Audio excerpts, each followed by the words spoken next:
All right, all right. Who's ready to talk about the day after? Hey, Monique looks like she's ready. She's looking sorry. lively and alert. I was And not even looking at my screen. I'm I so know. sorry. So, anyway, hi, everybody. Let me tell you the way the Lord done dealt with me. Father, I Are you think, gonna like center yourself in the screen? no, I'm where Okay. I am. I'm right here. Y'all can Center still see me yourself. in here. No, I don't feel good. So, I Okay. woke up this morning with the flu.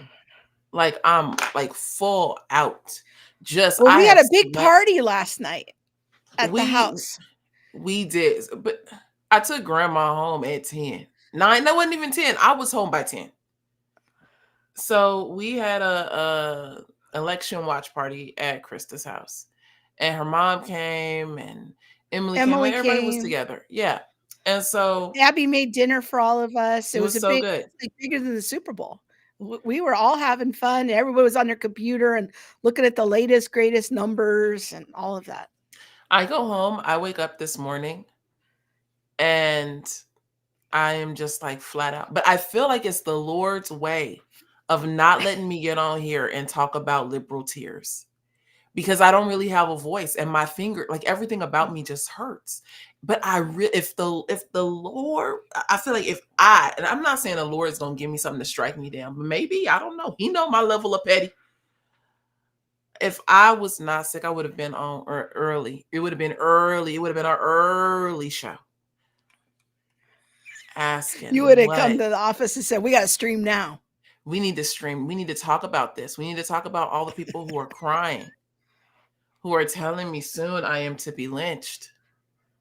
I've seen people who are like, I'm off of social media if we still have a democracy left when I return. Um, or people who are like telling people to go get counseling. Like, I know this is difficult for you. I know this is difficult for all of us. Well, there are some But don't people that just might sit need there. counseling, but yeah. Yeah. Ugh. But and it's like I'm really trying not to, like, I couldn't really go on social media today because I was sick. But my heart is like, but would y'all have been that kind to us? Like, if we would have lost, would y'all have been like, let's unify on social media? Really? Calling for national reconciliation. Well, And let's stay see, humble. Let's stay humble. I know this is where I feel like I have not been allowed to be on social media today because my petty would have been strong. And that would have just been prideful. And so here I am, just with the flu, just down, down. Hey, Well, Shamika. in spite of the flu, we've got some clips. To react to. We got a lot of clips, so I just want to get into them so we can just react a Well, little bit. I'm gonna say, in spite of the flu, I did want to come on, even though I look a whole hot mess.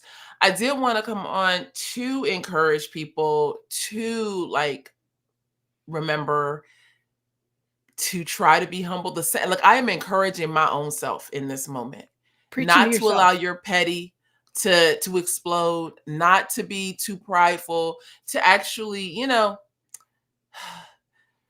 work at really just not being the people that I could be. And so, yeah, now we will talk about some of the things that have hit social media today. But yeah, like, my heart, I think, is to remember, like, this is really a struggle. If we would have lost, like, if Trump would have lost, we would have wanted people to be really patient and not rub it in our face. I don't think they would have. But, I'm just listing out the hope. Anyway, let's look at Yeah. the first clip that came out Okay. yesterday. So this one we're going to start with is um, Joy Joy Reid. Reid. Yeah. So she's on MSNBC. So she's a little bit left of center and definitely, a Democrat, African American, and a woman of influence for some people. So these were her final words for the election yesterday. And we begin our final sprint, having arrived at that point in the election season where basically we on this side of the TV screen have said all we can. We've laid out the stakes in this crucial election, where one side stands for freedom while the other meets the textbook definition of fascism, namely a far-right dictatorial regime like Hitler's Germany or Franco's Spain or Mussolini's Italy, but also white-ruled South Africa before Mandela and the black majority took control, or Vladimir Putin's Russia, Viktor Orban's Hungary, or Nicolas Maduro in Venezuela today, that suppresses the rights of women and minorities, uses the military to execute the whims of a strongman dictator, and controls and suppresses the press, education, the arts, rewrites history to suit a favored and dominant racial class, and foments extravagant corruption in order to enrich the dictator and his friends. Okay. So there's a nice little kickoff. Do you know what logical fallacy that is? I probably do, but I don't right now. Well, we called it back in the day. I don't know what it's called today, but we used to call it poisoning the well, where you're Oh, kind yeah. of connecting. Well, we don't like this person, so we're going to connect this person with all these other highly objectionable Hitler and Mhm. Mussolini But that's yeah, been the whole trope since, the beginning of the election cycle, and even, before, he's gonna do away with democracy. He is like, I'm Hitler. He's like, Mussolini. He's like all these people. But it's this fear mongering, this, you know, look, how much fear can we instill in you yeah. about this person so that you don't vote for this person? And Um, instead of talking about ideas or policies or positions, it's just like all this fear, fear, fear, dictator, dictator, and yeah. So, yeah, oh, yeah. So and yeah, it's go ahead. I was going to say, Carrie is making a comment on the stream. Who does that sound like? Not conservatives. Does she really believe what she says? And I have to say that my eyes were open to, yes, these people really believe this. I didn't think that they really believed it until I watched the Evangelicals for Harris Zoom call. I think that was Mhm. when you were in Africa. Yeah. And that's really when my eyes were open to, oh, this is a real concern that these people have, and they have a lot of emotion, and there's a strong belief that, you know, that Trump really is all of these things. So Well, and they really believe this. It's yeah, sad, but yeah. no, they really do. They really believe it. And, I'm not gonna sit here and say that conservatives don't throw names either, because we do. We throw Oh, shade. for We sure, throw for names. sure. Yeah. But we also, like, I am waiting for people to actually connect like Trump to Mussolini or Trump to Hitler. But like, are we clear that like Kamala Harris or AOC and their Democratic Party actually like quote Marx? Like AOC's Mm, whole thing about, oh, I'm completely blanking on what, she normally says. We have a world to win. That's yeah. like the last line of the Communist Manifesto. So it's And you're different. saying that's not a coincidence. That Yeah, no, you that's not a think that's it. coincidence. You think that's intentional. And Yeah, so the when conservatives call socialism, we're like pointing back to something and saying, hey, this is a problem for us. mm, Or when we say, things like queering society or getting rid of normalcy, and, things that have been not just Christian and biblical, but things that have just been normal, a normal part of society, wanting to get rid of that, we then point to, transitioning children, or wanting to offer, women, this whole uplift from women centers largely around, you having the right to kill your child. And right. I'm also going to say this: we haven't, because we run the Center for Biblical Unity, which is a nonprofit, we can't too strongly support one side or another. I feel like we definitely let There's a people lot know of where things we we wanted to stand. say, but we Yeah. can't say. Yeah. But I feel like people know, like, we're not out here voting for Harris, but we can't, come down the way that we would want to come down, or say you should be doing this the way we would want to say. But honey, now the presidency it's over. campaign, it's over. It's over. So the votes have been counted, so we can be a little more transparent. Yeah, and I think that, praise God. I do personally praise God that Harris didn't win. But that doesn't mean that we're out of the woods. That doesn't mean that we just get to sit back and breathe and relax and let me kick my shoes off. No, we the same way that Harris will stand, or not Harris, AOC will stand on Marxist. We have a world to win. We still have work to do. There's still evangelism. There's still prayer, but there's still policies that need to be changed. There's still ways in which we need to push back things that have been advanced in our nation, and that is because 4 years is going to pass really quickly.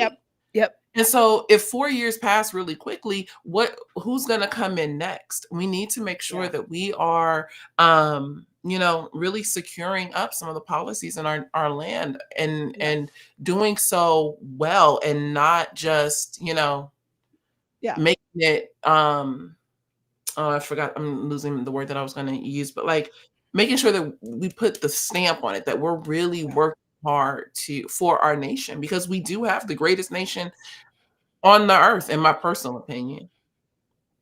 All right, let's look at another clip here from Joy Reid reacting this morning to the results of the election. And you were saying that you're seeing a lot of similar responses on your social media feeds. So here is Joy Reid once again from MSNBC. Father, touch it. The state that I think Democrats definitely were reaching for. There was a lot of work to try to turn out the college campuses, which were really thick and really packed, and try to turn out the suburbs. And I think there was a lot of hope because of just the insanity, can we say fairly, of the person who's running for governor in that state, and a thought that, defeating him would also carry Harris in. But in the end, if they didn't make their numbers and essentially exceed the numbers that Joe Biden had in the suburbs, and I think we have to be blunt about why. Black voters came through for Kamala Harris. White women voters did not. That is what it appears happened in that state, is that if you can't flip enough white women, and we've talked about this on this set numerous times, is that you have a state where you've got a 6-week abortion or a 12-week abortion. I think theirs might be 12 weeks. Yep. But it's a state where women lost their reproductive rights, where there was a very heavy push to get women to focus on not putting in place, re-electing, putting back into the White House the person who was responsible for taking those rights away and restoring them. But that message obviously was not enough to get enough white women to vote for Vice President Harris, a fellow woman. This will be the second opportunity that white women in this country have to change the way that they interact with the patriarchy. And, God bless Shannon Watts, who has tried to have that conversation. But if people aren't receptive to it, and if people vote more party line or more on race than on gender and on protecting their gender, there's really not much more that you can do but tell people what the risks are and leave it to them to do the right thing. This the party who can't tell me what a woman is. This the party who wants to murk up gender and gender ideology. This is the party that wants you to be able to abort your child, to kill your child. How's Joy Reid? Oops, that might have been a slip. Joy Reid, talking about, we want to vote for Black women. We want to, like she always wants to stand 10 toes down on Black people and for Black rights and Black this and Black that, but we killing Black people at the highest rates. Why don't we stand 10 toes down on that? Why don't, if we can take abortion off the table, why don't we stand 10 toes down on the inner city Black people? Like, why? Because next to abortion, what isn't it gun violence, Black on Black, that's killing Black people? So I mean, I could be wrong in looking at that statistically, but like, let's have the conversation if we want to talk about the flourishing of the Black community, but don't be like, well, it's white women who, made it so that this Black woman wasn't put in office. Tell me what that Black woman was going to do for Black people again, aside from her skin color. What was she going to do for us? Well, she wasn't totally clear on a lot of policies. So it's a little But hard to that was tell. another problem. That was another problem. She would get up there with them word salads and want to say this, that, and the third, but never really give us any clear direction of what she was actually going to do. And yet, here we are sitting under 4 years of your leadership as vice president, and we are seeing inflation. We're seeing high gas prices. People can't afford their rents. People can't afford to feed their kids. Daycare is out of control. Like, we're seeing all these things. But yeah, you want me to get my little self in my car that I can't afford gas for, drive myself to the polling place, and vote for you. You can't make it make sense. But then it always, for Joy Reid and people like her, it always comes back to racism. It's white people's fault. That's because she's brainwashed by the ideas that have been thrown around in our country forever. Tell me. Here it is. We live. Okay, so here, let's just break it down. We live in the most racist country in the world. Okay, according to them. No. Let's go. Let's play it. Let's play it all the way out. We live in the most racist country in the world. In the most racist country in the world, we have had a Black president serve 2 terms. We have had, and I'll use her terms, a Black woman serve in the second highest office in our land. We have had a Black woman run for president, like all the way to the end. In the most racist country in the world, in the country that continues to hold Black women down or Black people down. How does that make sense? And people will get on here or on social media and they say, well, it's misogyny and it's racism and it's all this. But if it was that, don't you think that would have stopped at the beginning? Like what racist and misogynist is allowing you to get all the way to the end? What, they just trying to play with your feelings? Well, let's just let her get all the way to the end and then just close the door on her. No, let's talk about her policies. Let's talk about the way she treated Black men in prison in California. Let's talk about the fact that she didn't really address Black men. Can we get please to Obama's basically verbal spanking of Black men? Yeah, I'm ready today. I don't feel good, but I'm ready. Go ahead. Yeah, I guess it's just, it seems like the narrative is it was racism and misogyny. That's why she didn't win. It's not about policies. It's not about positions. I mean, one of the things you and I really couldn't talk too much about was the fact that Vice President Harris is a socialist. Her dad is communist. She's a socialist. The policies she advocates for are socialist. And this is completely out of step with the historic Christian worldview. But she did a lot during the campaign to try to hide those policies and not being very transparent. And now we're getting to the day after and it's racism. It's misogyny. Well, I think the American people have just rejected that and they're saying we're not going to be duped by this anymore.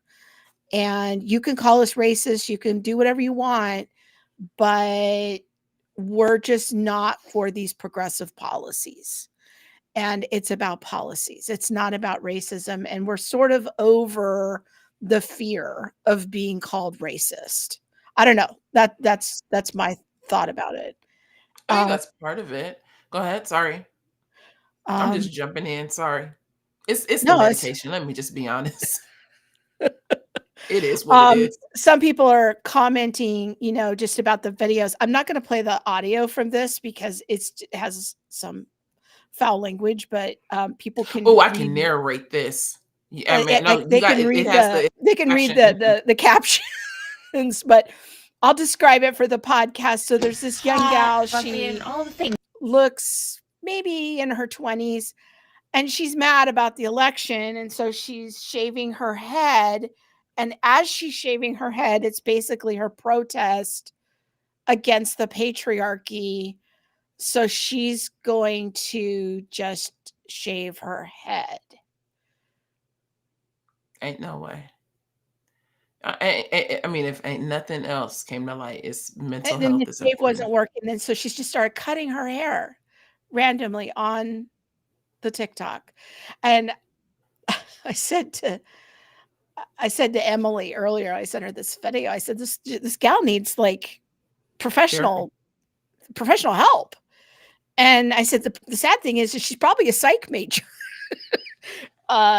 You know, it's so sad, but you could go through these.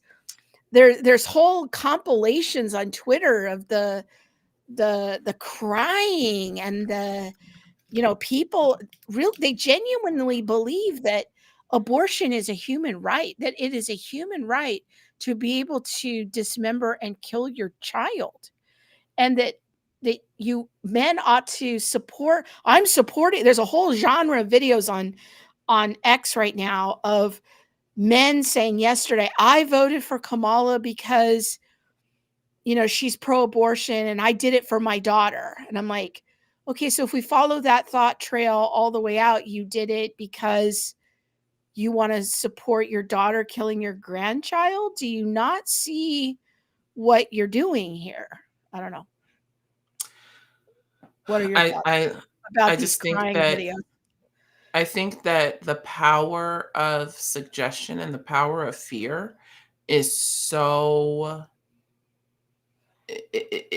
we don't really understand it. Like, I feel like in like 50 years somebody should go back and do some research on, you know, what fear mongering can really do to the human brain, and our emotional capacity. Because, and Sam said it, I think in a tweet or something, and he was just like, I don't really care. Like I'm not scared. Like, if the Dems win, great. And if the right win, great. You know, like, and I know Sam. So I know that he is not saying I support Kamala, but what he's standing on is the reality that I don't have to fear because I serve God. Mm-hmm. And there are so where does this woman's hope and faith lie? Like, Ooh. what else does she have to stand on? She has nothing to stand on except for some brown woman named Kamala Harris. And the hope that she gets choice. But she has no standard by which to request these things or to say that they should be rights. All of their hope, strength, confidence comes from what? Like, Yeah. my Natalie, hope is not in the democracy of the United States of America. right. Nations rise and fall. Well, and that's the thing about Christians, true Christians with a biblical worldview, is that we can't be controlled by the state. Because we serve authority that is higher than the state. But if you're kind of a secular progressive, and there's some people on the stream here that have children that are, you know, have drifted away from the faith and are more in that progressive stream, I think that it is harder for them psychologically. If you've jettisoned your belief in God, then there's nothing above the government. So what is your great hope? Mm-hmm. For a true Christian, we know that empires rise and fall, and kings rise and fall, and presidents rise and fall. And while we want to participate in the process in this very unique American experiment as Christians, we want to be participants in that. We ultimately know that the government can't control us. They cannot force us to behave a certain way because we have a higher authority and we have an eternal hope. But if you don't have that, I can understand why there's a lot of hard feelings and people feeling like their emotions are a little out of control. I would be scared too. Yeah. You know what I mean? Like, when all of this rhetoric and fear mongering and, you know, just this national conversation, you think about it, like, our media is completely given over. Yeah. Our media helps to spread this fear. Our leadership helps to spread these fears. People in our churches, some pastors help. I mean, especially in the Black church, but even in like your quote unquote, you know, white evangelical churches, they're you know what I'm just gonna say? Think about Ray Ortland. What? Like, you help to spread fear. If he, you know, comes out as a never Trumper a few weeks ago, well, never Trumper, you know, this time Kamala, never Trump, always Jesus, whatever he said. Yeah. Well, how about you just not say tweet. nothing? Yeah. You know what I mean? And Because yeah. what essentially you're doing is you're shifting people to the party that is anti-God. Now, and I'm not saying Trump is this, righteous pro-Jesus, man. I'm not saying that. But if it does come down to policy, if we are looking at what aligns most with our historic Christian faith, if you don't like his personality and so you're not going to vote for him for his personality, please, my gosh, don't send people over, to vote for the party that is trying to push the murder of unborn children, or that's trying to push the growth of transgenderism and things like that. Well, I think that too, for the evangelicals for Harris crowd, or the never Trumpers, always Jesus, I'm going to vote for Harris crowd. Man, them evangelicals for Trump being quiet. Or evangelicals for Harris. Yeah. Yeah, evangelicals for Harris. That's who I mean. Yeah. Sorry, Austin Medicine. They've been quiet.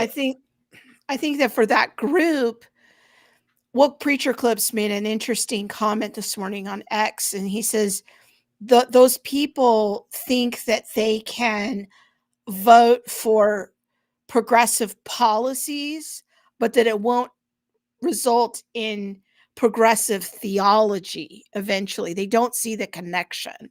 And so that they think that they can vote for someone like Harris, who would promote progressive policies, but that they can somehow stay theologically pure, the Ray Ortlund kind of person of like, hey, I'm still against abortion, and I'm still against homosexuality. I can vote for a progressive person and still keep my theology separate from that. And I think Woke Preacher Clips' point, I think this is well taken, is that no, there's going to be an erosion into progressive theology too. I would say that I would actually say that they already have progressive theology. They just don't know it yet. They may not want to call it that, because they're still trying to stand firm on abortion. Yeah. But at some you've absorbed something. Yeah. I don't know if it's, some kind of, race stuff, or I have no idea what it is. That's not my concern. But what I will say is that you've probably already adopted some kind of progressive ways of thinking, and now all that is conservative to you is abortion. Well, or maybe you're just not transparent about it yet because you're trying to hold on to your evangelical base. Jenny's making an important comment. I never realized how many mentally ill people we have in the US. It's concerning. I know a lot of people are laughing at them, and to some degree I can find the humor, but I'm not laughing. I'm totally there too. It's like these videos are concerning of how emotional. I'm not even playing like some of the worst ones of the screaming and the, like there was one I sent you this morning where this Black woman was saying, I'm going to be back in slavery. And I'm thinking, I didn't see that. I'm concerned if you think that that's what's going to happen, especially since Trump's already been president one time and you're okay. So it is concerning. And yeah. All right, let's go on to the next one. So along the lines of the reason that Kamala lost was misogyny and racism, we have Van Jones over at CNN wanting to check in on the Black women. You're saying, and I do see it differently because I'm thinking about the people who are not a part of anybody's elite who are hurting tonight. There are African-American women who know a little bit about being talked down to and know a little bit about having their economic dreams crushed, who tried to dream a big dream over the past couple of months. And tonight they're trading in a lot of hope for a lot of hurt. And they were hoping that maybe this time, one of their own could be seen as worthy. And once again, they were facing rejection. And that hurts. They thought tomorrow morning they're going to walk out with their shoulders back a little bit, maybe able to breathe for the first time and feel like they belong someplace. They did everything that they knew how to do. And it's going to be harder than it should be tomorrow for them to hold their heads up. And they're not the only people who are hurting tonight. If you're a parent of a trans kid, your child's face was used as a springboard to power for somebody. That doesn't feel good. There are going to be people tomorrow, we're going to be handing clothes at the dry cleaners to people who don't have papers. There are going to be people who are going to be cleaning your teeth tomorrow who don't have papers. And they're terrified tonight. And so it's easy to blow this off. Oh, look at the elites. They're going to get their comeuppance. It's not the elite that's going to pay the price. It's people who woke up this morning with a dream and are going to bed with a nightmare. And those people deserve to be respected and held and talked to. Those are the people who are going to pay the price for whatever Donald Trump decides to do. Okay, thoughts? He was just so emotional. My gosh. Yeah, to me, when I think part of what put Trump over was the garbage vest. It was like what the Kamala had. the garbage comment. I think that's one of the things. Okay. I think Obama really helped solidify a Trump win as well. But when you think about, who did what's her name, Harris, really have promoting her? I feel like it was Oprah talking to people, Michelle Obama talking to people. Like Michelle and Oprah got on together at some rally or speech, encouraging people because they're like them, and you ain't like us. I ain't got hundreds of millions of dollars. You ain't like us. You know what I mean? Like you sit from your tower, your ivory tower, and then you want to tell me how to vote and how to live my life and what's best for me. But, Trump, even with all his millions and millions of dollars, still, wore that garbage vest. And I think that also We're working at the helps McDonald's solidify it for doing the people. fries, Yeah. doing the French fries. Yeah. I think it helps solidify for people like, look, there is something here. Like, let me get in let me work with you. Let's fight this together. So yeah, I don't know. Your thoughts? Yeah, I'm honestly, I'm not a fan of the Black woman narrative and connecting that to Kamala or Kamala or however you say what you said. Say it again. Sorry. I'm just not a fan of the whole, like, I'm sorry for Black women, and they thought that they could see themselves if Kamala got elected, and they're going to be really sad, and they thought that they could wake up and feel like they could walk a little taller or have their shoulders pulled back, if Kamala won. And I don't like it that they're kind of trying to hijack or engage in this weird cultural appropriation of the African American community and culture that Kamala has really never authentically been part of. And that might seem like a weird comment coming from me as a white person, but I just think it's just, I think it's a little offensive. I don't know. What are your thoughts about that? Ivy, I want to say it's on YouTube, Ivy LaGrone, said the election was an absolute statement against woke policies, border security, and economics. These media, et cetera, elitists have no clue what the average American thinks or is okay with tolerant. And I completely agree. I completely agree. This isn't, simply about Black women or simply about like one demographic. This is about a leadership that has run our country for the last 4 years and has thrown things like transgender policies and, like all of this sexually illicit material in libraries, and have promoted a lot of these things to our children for the last 4 years, who have run amok and played games with the American people. Where the heck is Joe Biden? I don't know where he been. You know what I mean? So Is he still president? like I have no idea. But it's like So, but this is what you did for the last 4 years, and you, Kamala Harris, were the second in command. And so, if there was something going on, you should have been the one to tell us. You should have stood for us, but you didn't. I heard something earlier today. It was from a few weeks ago, and it went back to Biden's support, or like his being cozy with people who were segregationists. And when Or Kamala was KKK running, people. He was friends with uh-huh, some prominent KKK person. Yeah. and when Kamala was running against him in 2020, or like in those primary elections, she Yeah. called him out for it. Yeah.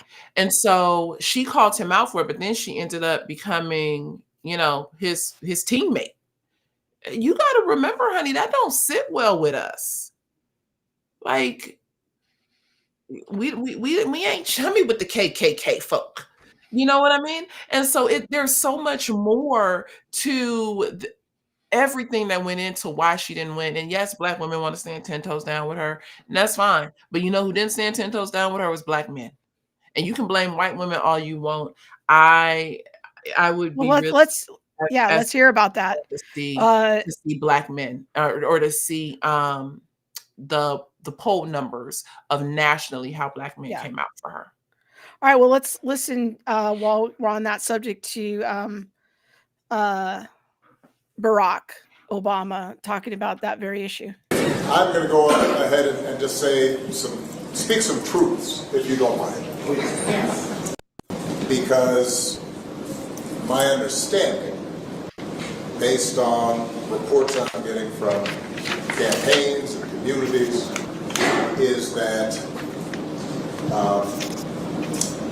we have not yet seen the same kinds of energy and turnout in all quarters of our neighborhoods and communities as we saw when I was running.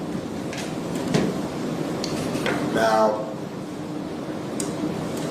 I also want to say that seems to be more pronounced with the brothers.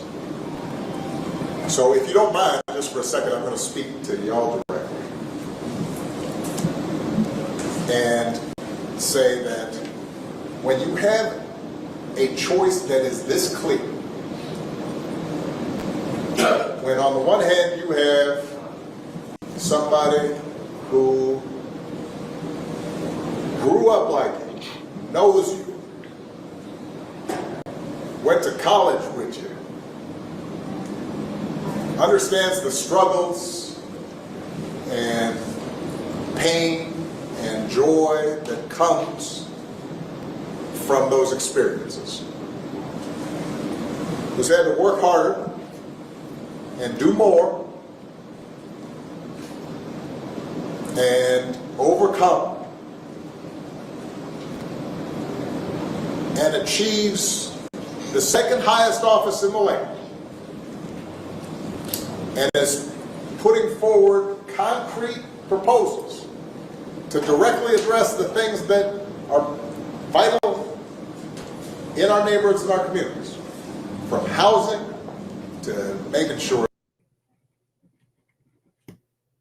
Okay, we get the point. I mean, this is like. Oh no, we gonna play the rest of this, because. But first, I got to comment on. Yeah, I got to comment on what he says so far, because this is like having your dad pull you to the side and give you a little lecture.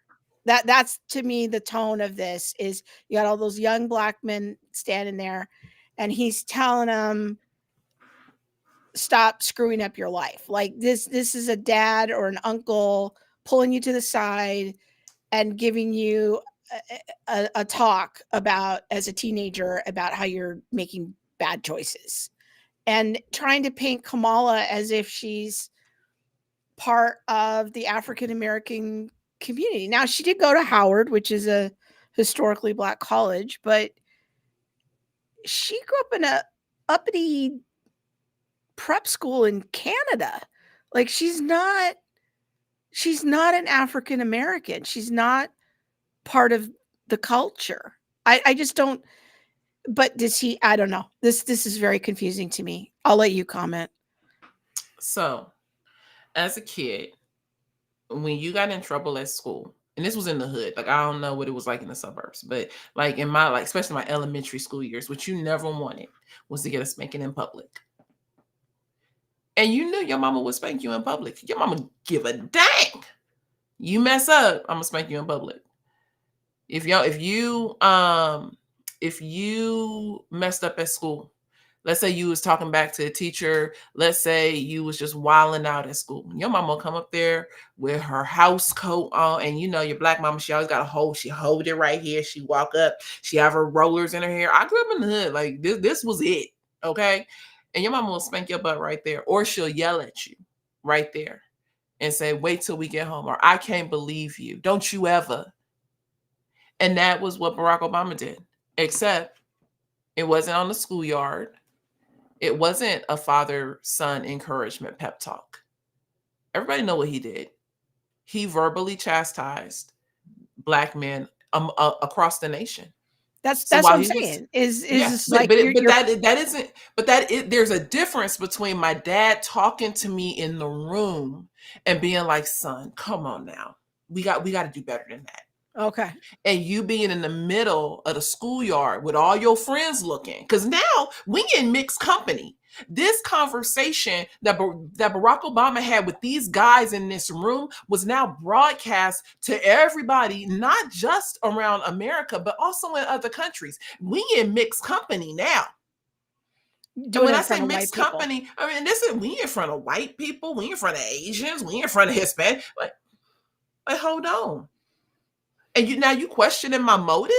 Now you saying that I don't rock with women, and especially I don't rock with black women?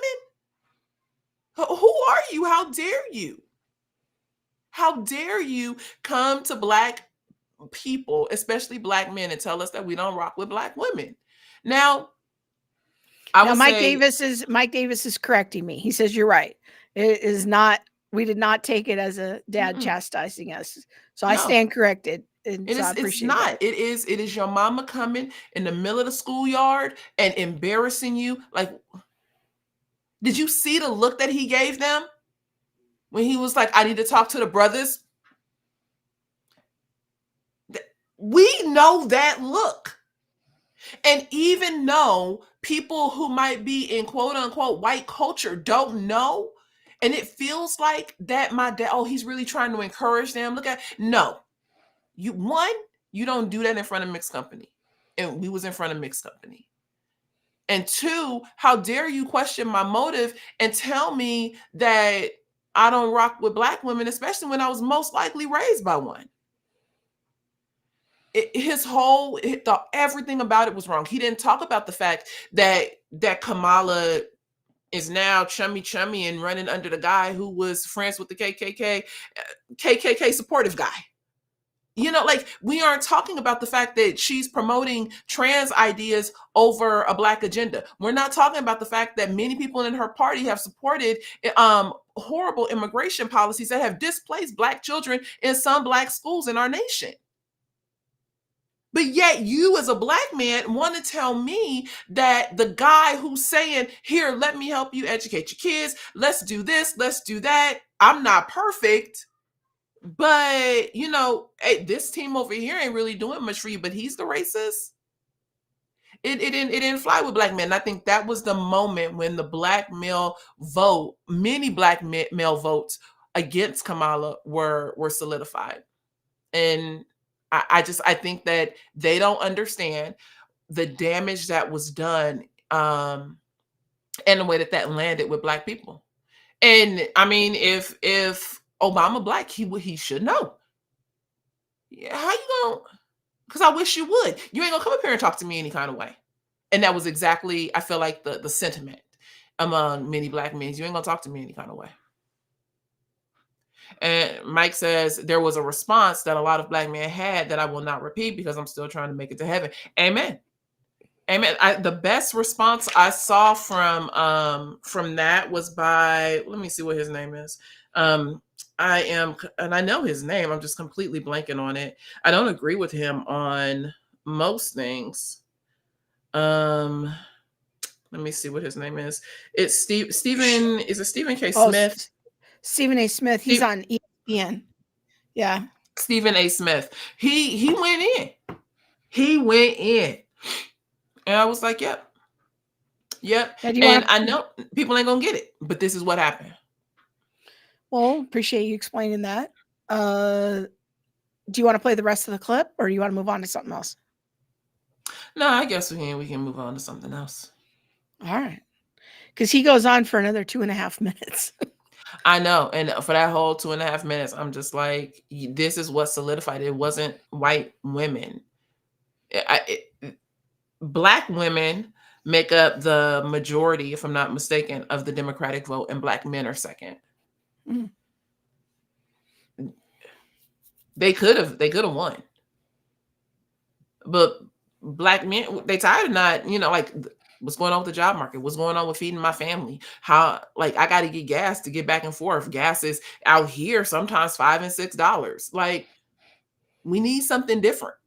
And if I got to try racism, hey, maybe at that point, because what we're doing isn't working, and no one wants to address the last 4 years. You want to make things better, but you couldn't fix things that you already had. Yeah. Go ahead.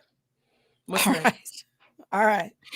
Well, I thought this tweet from Adam Coleman was kind of interesting, and we should probably say there's 2 Adam Colemans that are out there as public figures, but this is Adam B. Coleman, I think. Adam B. Coleman, yeah, of at Wrong Speak.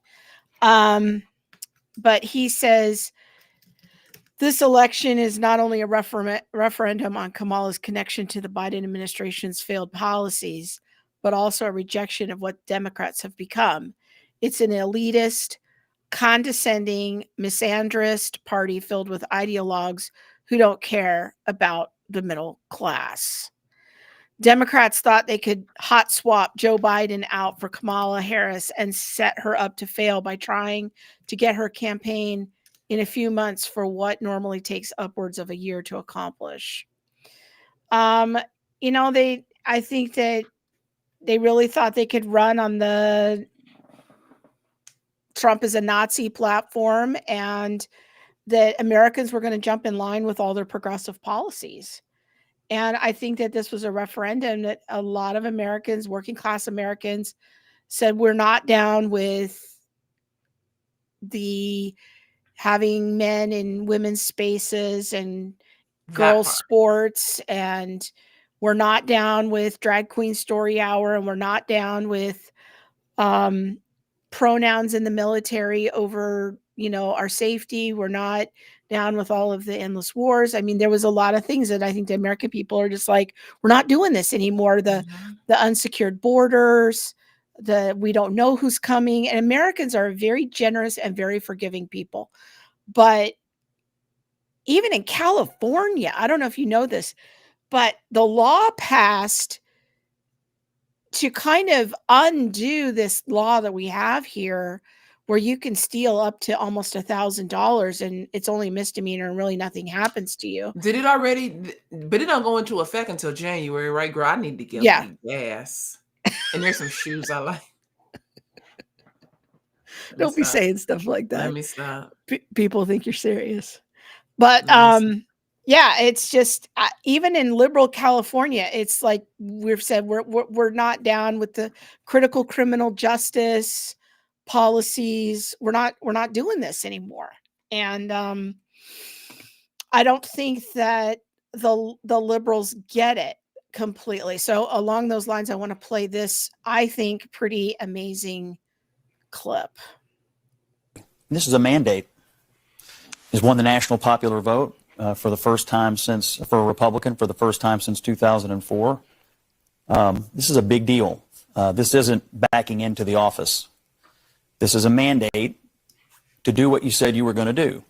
This is on CNN. Get the economy working again for regular working class Americans. Fix immigration. Try to get crime under control. Try to reduce the chaos in the world. This is a mandate from the American people to do that. I think I'm interpreting the results tonight as the revenge of just the regular old working class American, the anonymous American who has been crushed, insulted, condescended to. They're not garbage. They're not Nazis. They're just regular people who get up and go to work every day and are trying to make a better life for their kids, and they feel like they have been told to just shut up when they have complained about the things that are hurting them in their own lives. I also feel like this election, as we sit here and pour over this tonight, is something of an indictment of the political information complex. I mean, we've been sitting around here for the last couple of weeks, and the story that was portrayed was not true. I mean, we were told Puerto Rico was going to change the election. Liz Cheney, Nikki Haley voters, women lying to their husbands. Before that, it was Tim Walz and the camo hats. Night after night after night, we were told all these things and gimmicks were going to somehow push Harris over the line, and we were just ignoring the fundamentals. Inflation, people feeling like that they were barely able to tread water at best. That was the fundamentals of the election. And so I think that both parties should always look at the results of an election and figure out what went right and what went wrong. But I think for all of us who cover elections and talk about elections and do this on a day-to-day basis, we have to figure out how to understand, talk to, and listen to the half of the country that rose up tonight and said, we've had enough. And then they just kind of sat there in stunned silence. It was a whole panel on CNN of the talking heads. I don't know how they gave this guy so much airtime, and I don't know who this guy is, but I mean, I thought that was a pretty great summary of trying to get these elitists to understand the regular people. So what say you? No, I just agree. I'm reading the comments. Future saying I'm going to show up with a rolled ankle from some stolen shoes next week. It's so sad. Yeah, I think there's just such a disconnect, you know, and one of the things that I am wondering, is I wonder if, you know, the people who are, because there's nevers on both sides, you know, there are people who are like, or leavers, let me call them leavers, like they had to leave the Democrat Party because they felt like it was too far left. But then you had people on the Republican side who were like, you know, never Trump, and I don't want to vote for Trump. I wonder if those people are going to find themselves or like find each other and then create like some kind of reliable third party. Not in, you know, in 4 years, but, you know, maybe in 8 to 12 years. I don't know. Lori says Dems could have won with a solid white male candidate. Racism and misogyny were the leading issues. I disagree with you, Lori, on that. I don't think that those were the issues. Trump got a pass on every issue, every insult. I think that understanding, and we have a show where I explain both sides. I explain to Trump voters why people vote for Kamala, and then I have another show where I explained to Kamala voters why people vote for Trump. And if you really want to understand why it is that so many people overlook Trump's statements and insults, you need to understand the motivation of what motivates Trump, a lot of Trump voters. And if you don't understand that, then I agree with you. It will not make sense as to why they overlook it. But there's very specific reasons why. And so you have to understand and appreciate that, and to try on the other point of view. And I just respectfully disagree with you. I do not think that misogyny and racism were the issues. I don't think that those were the issues at all. I think that people are just tired. They're tired of the Democrat Party. We've had 4 years of it, and it has not gotten us anywhere except for farther away from where most Americans want to be. Yeah. Regardless of skin color, regardless of sex, we are not where we want to be as an American people. And this is why, I want to play one more clip, and it's a really quick one because Girl, my medication wearing off. Okay, I'm just playing. Well, you're gonna have to hang in there. I'm gonna hold on. All right. I think that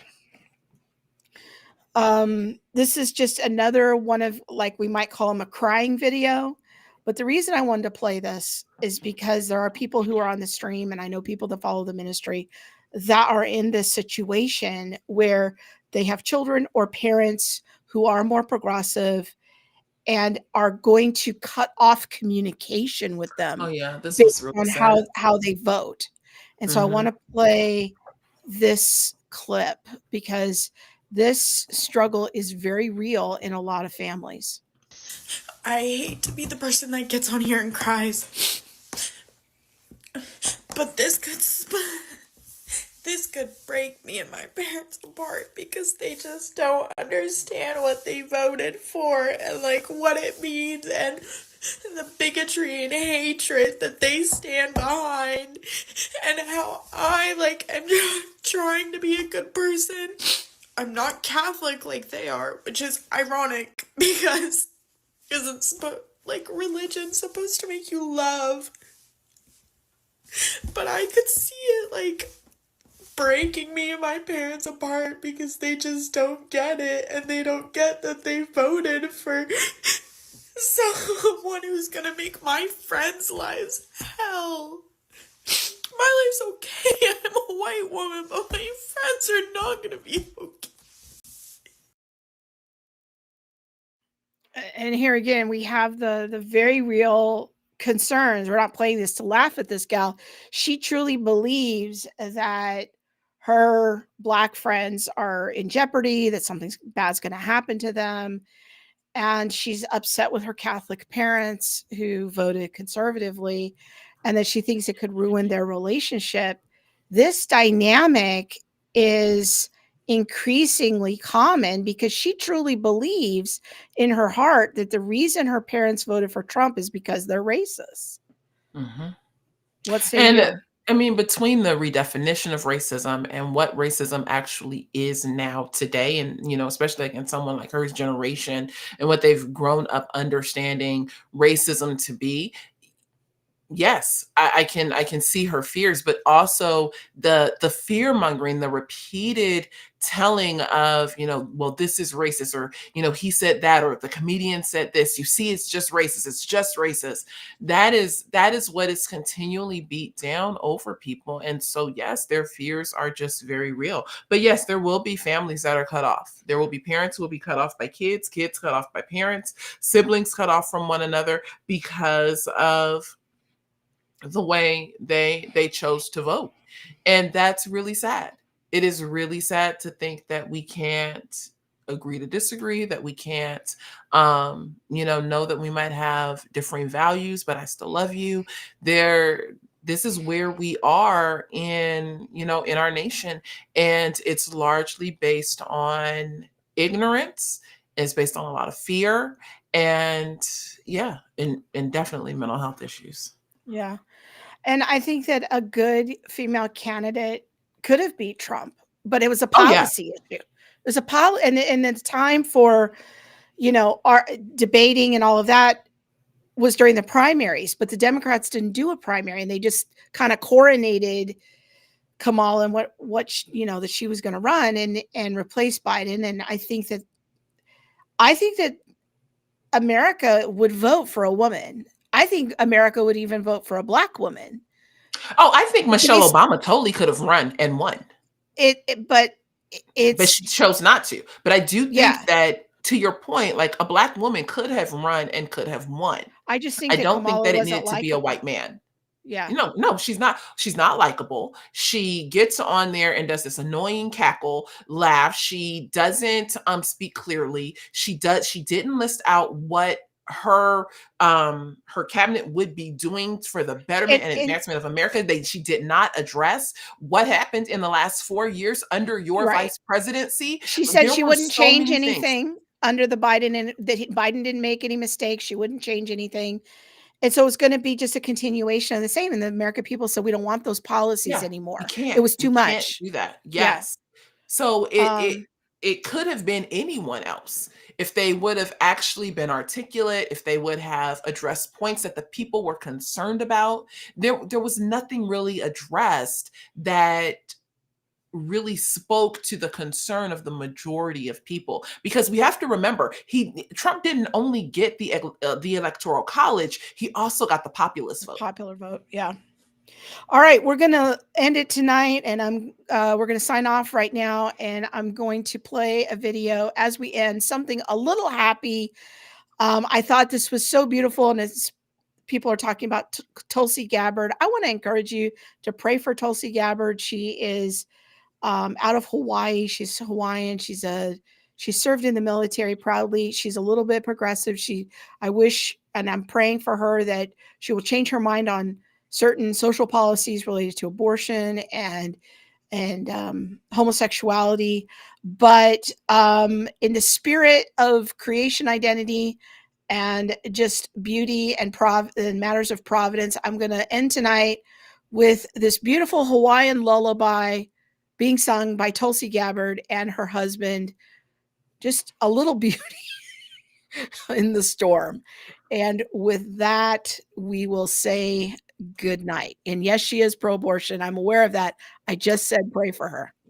And Lady Chat said, no, Michelle would not have won. She does not have this country or certain people. Michelle couldn't have built a coalition. And I don't know. I think that if the majority of Blacks, I think she would have got the Black vote. And that's kind of where I think she would have got tilted over. But no, I do agree with you. I don't, she wouldn't have been my vote. But I do wonder if people would have been like, wooed because she was an Obama and wooed by all of these other things that could have blindsided them the way that Kamala Harris's just utter chaos didn't blind people. Anyway. All right. We will see you very soon. We'll see you Saturday for the season finale of All the Things. Bye. 1, 2, 1, 2, 3.